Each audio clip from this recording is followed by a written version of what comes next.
বাড়িতে কেউ আছেন? থাক ভাই, ডাকতে হবে না, এর বড় লোক মানুষ, কিছু বলতে রে। চ। আরে তুই দাঁড়া তো, বাড়িতে কেউ আছেন? হ্যাঁ বলুন, কিছু বলছেন? হ্যাঁ, আমার বন্ধুর অনেক হাত কেটে গেছে। আমি তো এখানকার হসপিটাল চিনি নি, তাই আপনাদের বাড়িতে এসেছি। আপনাদের বাড়িতে ব্যান্ডেজ আছে?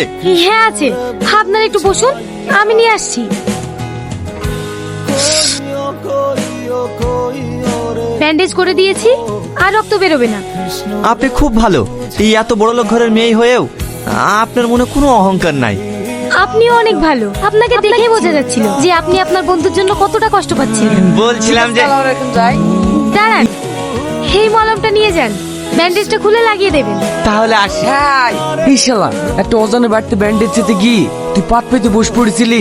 আমি যে না একটু খেলতে তুই আসতি কিনি, তোর ব্যাপারটা কি রে? সেরকম কিছু না ভাই, মেয়েটার ব্যবহার এত সুন্দর না, মেয়েটাকে আমার খুব ভালো লেগে গেছে। কি বললি?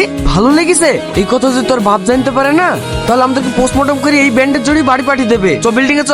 এই কাজ বাদ দেখিনি কি করছে রে? এই শালা এ করছে কেন রে? ইয়া ছাড়া কোনো উপায় নাই ভাই, কালকে থেকে ওকে দেখতে পাইনি, মনটা খুব আনচান আনচান করছে। তাই ভাবছি ওনারা দিতে যাবো আর ওকে দেখে তুই যা লাগিছি মনে হয় সত্যি সত্যি আমাদেরকে প্যাকেট করে বাড়ি পাঠাবে। বাড়িতে কেউ আছেন? কি ব্যাপার, আজকে আবার কার কি হলো? না না, কারো কিছু হয়নি। আসলে এই ওড়নাটা আরে এটা তো আমার ওড়না, তুমি কোথায় পেলে? ওখানে পড়েছিল তো, তাই ভাবলাম দিয়ে আসি। ও থ্যাংক ইউ। আমার নাম টনি। এবার তোমার নামটা বলো। কেন? বাহ, অদ্ভুত নাম তো তোমার। মানে? সেই যে বললে তোমার নাম কেন। পাগল আপনি, কারো নাম কি কেন হতে পারে? আমার নাম সালমা। এই টনি আয়, কাজ করতে হবে। আমাকে ডাকছে, আমি এখন আসি। হ্যাঁ। টনি, এতে কি আছে? কি রে, বসে বসে কি খাসি? খাস তো বস। খুব ভালো লাগছিস তো। লাড্ডু কুটে পালি? ওই যে দেখ, সালমা আমার জন্য পাঠিয়েছে। শালা বুঝছি কি রে? কিরে তোর আবার কি হলো? জেনে শুনিয়ে বিষ খাবো না, ওরা আবার জানতেলে না আমাদের লাড়ু বের করে দেবে। আরে তুই তো ভয় করিস কেন রে? কিচ্ছু হবে না, খা। তোর সালমা বাড়িতে তুই খা, আমি খাবো না। তুমি যে ছেলেটার সাথে কথা বলতে না, সে ছেলেটা সাথে পড়ে গিয়েছে, তার অবস্থা খুবই খারাপ। দিদি, গিয়ে কোনো লাভ হবে না, ওকে হসপিটালে নিয়ে চলে গেছে। কোন হসপিটালে নিয়ে গিয়েছে তুই জানিস? আমি সেখানে যাব। হ্যাঁ জানি, চলো দিদি।